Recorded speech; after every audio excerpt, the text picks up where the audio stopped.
Welcome to Forum 360. I'm Stephanie York, your host today, and thank you for joining us for a global outlook with a local view.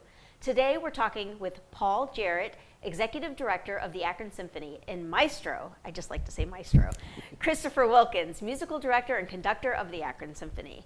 The Akron Symphony is not like all others. Yes, it produces exceptional symphonic music, but it also has embraced meaningful, collaborative, and educational programming that welcomes, connects, and engages a broad and diverse community. The Akron Symphony simply is not your grandma's orchestra, and we're going to find out exactly why that is. Welcome, Paul and Chris. Thank you. And thank you for joining us today. Pleasure. Yes. Wonderful. I love how you say all that. It just, you should be on our staff. I should be. So, Christopher, can you tell me a little bit about yourself and what brought you to the Akron Symphony? Well, I was born in Boston. I'm an oboist and a pianist by training, and I started conducting in college. I was living in Columbus, Ohio, back in the first decade of this century.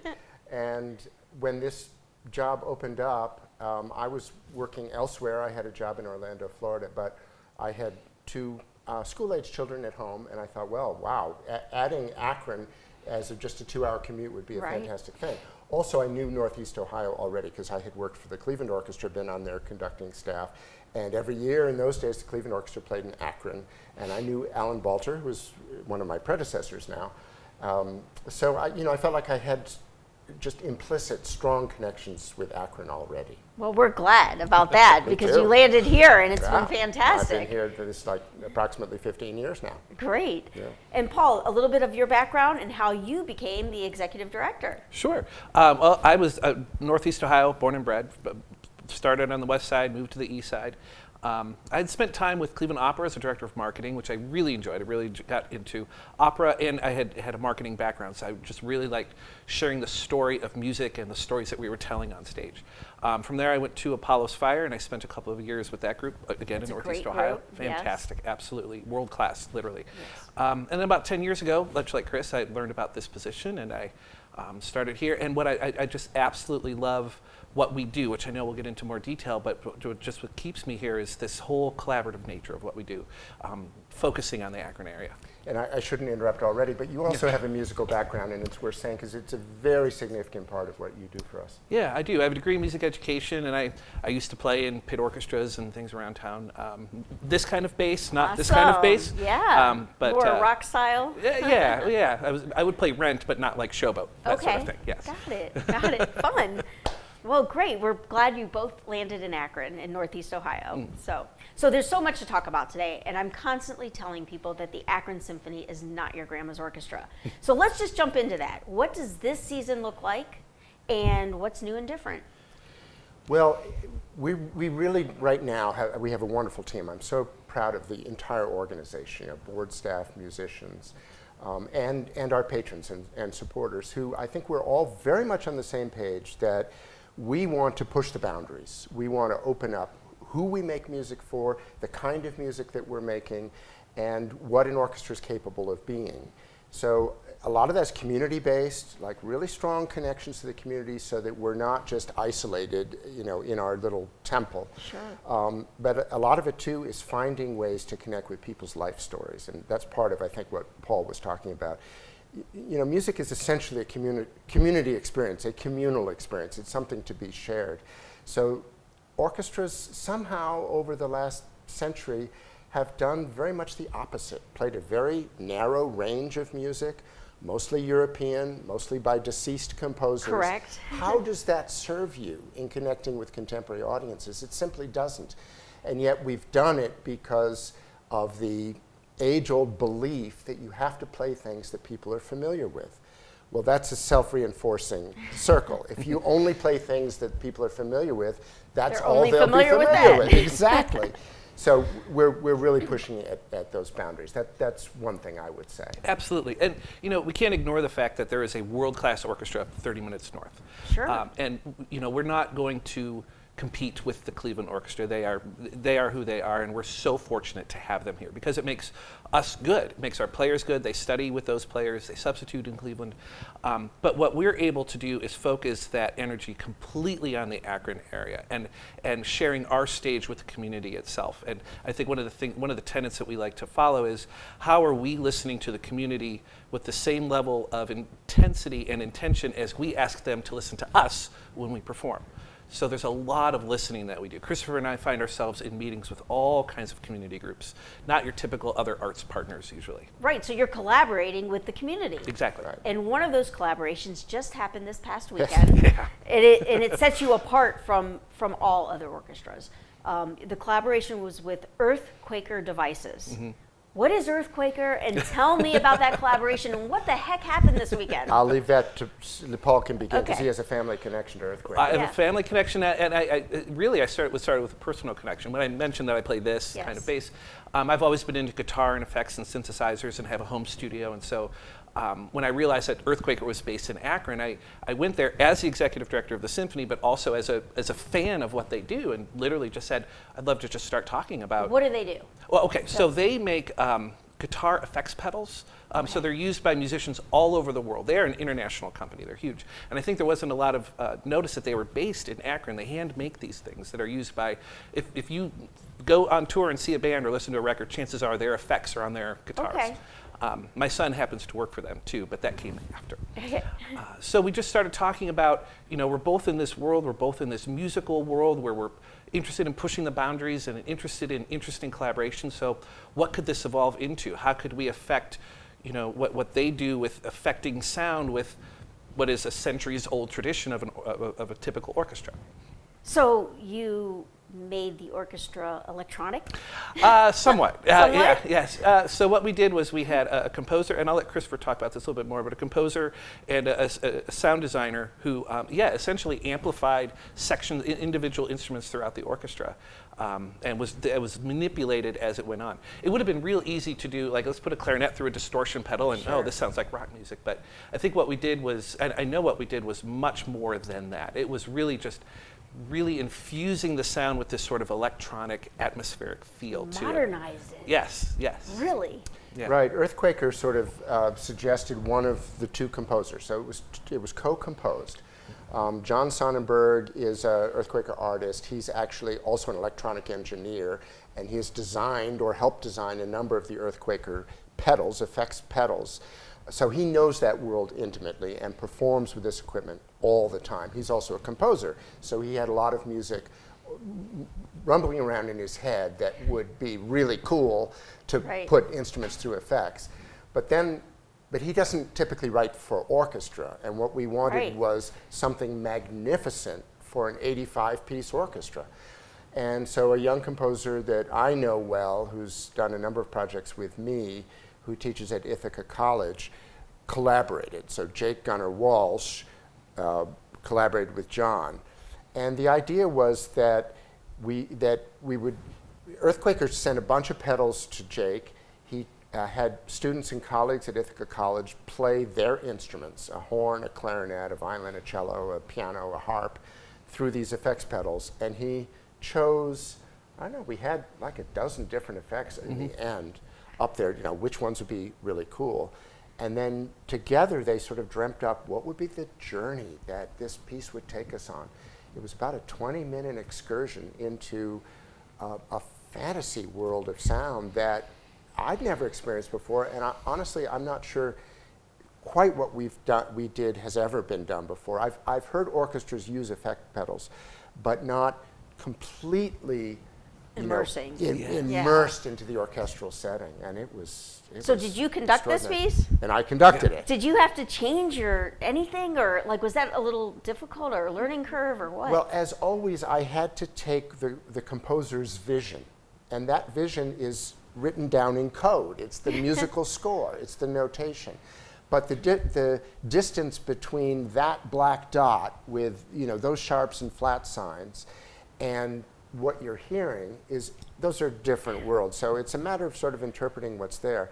I had the advantage of my co-composers on my left and on my right, Nice. because they both also soloed. John was there as the mix master. Nice. Live mixing everything.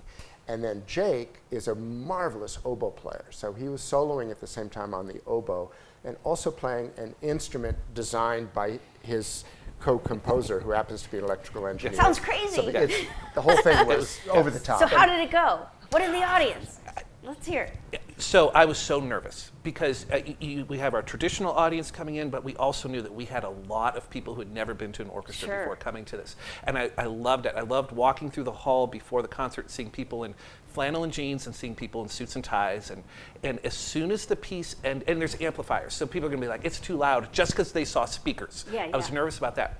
The moment the piece ended, there's a gentleman in the front row in the center, older gentleman, white tuxedo, red bow tie, immediately stood up. Oh, He wow. led the standing Wow. ovation. Like, this is exactly That's what cool. we were looking for. I didn't know that. Of course, I couldn't see it. Yeah, it was Right. perfect. It was perfect. It was standing O, and also a lot of young people in the audience. So part of the hope was Earthquaker has a huge fan base, and we have a big fan base. I guarantee you there's very little overlap between the two. Right. But there was an E.J. Thomas Hall on Saturday night. That's amazing. I hope you'll bring more of that. Yeah, that's certainly the plan. Right. So I'm going to show you a clip now, and I want you to explain what the heck we're seeing, okay?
What was that?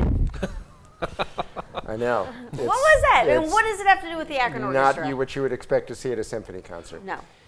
Those are children living in a refugee camp in Turkey on the Syrian border. And they've lived there for years. They're, of course, refugees from war. And the music was composed by Saba Aminikia, who's a composer now based in San Francisco, but has spent years traveling to this refugee camp to work with the children. What you're seeing there is something called House of Circus, which is a program set up to teach children circus performance acts and videography and music at the same time. And we had first spoken with Saba during the pandemic, prior to the pandemic, because we wanted to bring him to Akron and to work with our refugee community here in Akron. And so we started to form a plan where he would compose something that would be premiered by the Akron Symphony to a film like that. The film didn't yet exist, the music didn't yet exist. When the pandemic struck, he went ahead with the project on a sort of smaller scale and worked with a different orchestra in Michigan. And they went ahead, and what you're seeing there actually is the orchestra in Michigan having recorded that virtually. Wow. So everybody at home playing their individual part, and somebody Wow. mixed it together. We did some of that during the pandemic too. It's labor intensive, Right. but it can produce some very interesting results, as you see. So we're going to show that film with the Akron Symphony, full Akron Symphony now performing, and Saba the composer will come and speak to us. We'll work with the International Institute, who are now incredibly busy resettling refugees, especially now working on Afghanistan. And during the same concert, we'll bring a former student of mine who's an Afghan refugee. I taught in Kabul for a month about 6 years ago at a wonderful music school there, and I met him there. He's a pianist and a composer and a conductor.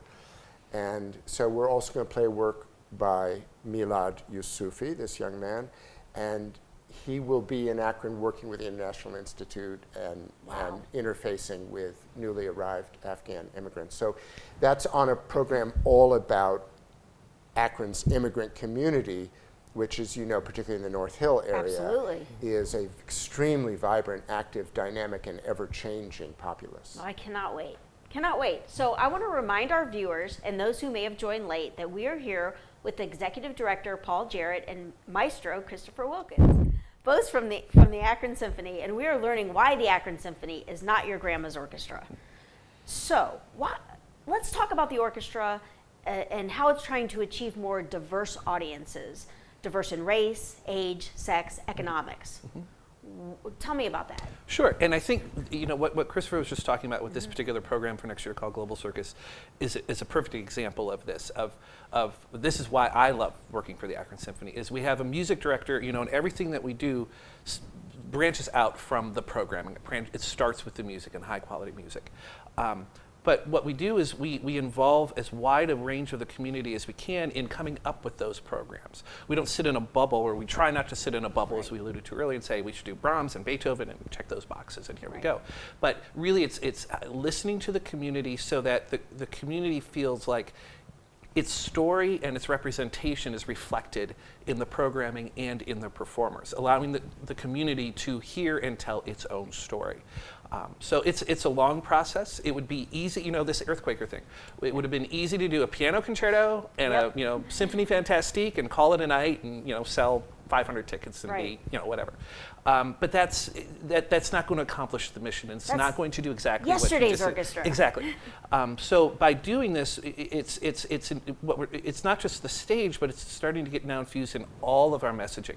How do we market what we're doing? How do we share these stories with those in the North Hill area who might not even know what E.J. Thomas Hall is or have even experienced an orchestra before? So we're looking at all those aspects of the organization and making sure that we're being as inclusive and as open as we can. And speaking of that, let's talk about the Julia Perry project. Right. Let's go right into that. I was just thinking, you read my mind, Stephanie, because a lot of this, the question of sort of opening up the repertoire and diversification and representation of the people who live here and their stories and their legacies and ancestors is cut off when your programming is driven by European music. We love our Beethoven and our Brahms and Handel and Bach and all of that. Of course we do, and we play lots of it. But there's no way that Brahms can represent our traditions here. Right. So, in fact, when you look at what we've planned for next season, 59% of the works that we've chosen are American. That is so unusual really for any is. professional orchestra these days. But how else could we tell the story of what it is to live in this area? And before we even get to Julia Perry, Underground Railroad, Summit County Historical Society, John Brown Right House. here. Right here. We have co-commissioned a work on Harriet Tubman by a composer whose training was at the Cleveland Institute of Music. He assisted me when I was conducting the youth orchestra there. He's an old friend, a highly experienced performer and composer, Timothy Adams. He will come and get involved with all of those organizations that I just mentioned to tell our story of our heritage in this region. So, Julia Perry. Julia Perry, to me, is representative of a larger question, which is what has happened and how have we remembered these very important contributors to classical music from the Black community of Akron. She is not the only name that's highly significant. In November, we will bring to Akron a revered figure in classical music today, Dr. Louise Toppin. She is professor of voice at the University of Michigan. She grew up in Akron.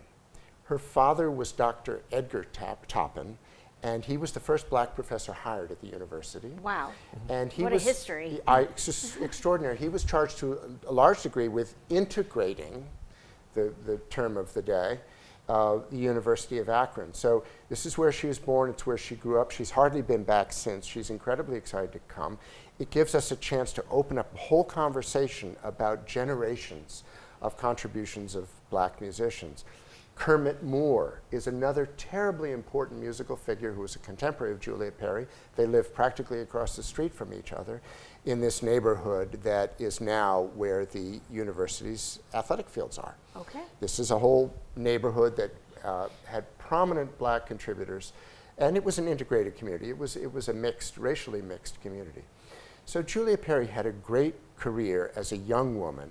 She had a work performed by the New York Philharmonic and recorded, which you can hear on YouTube.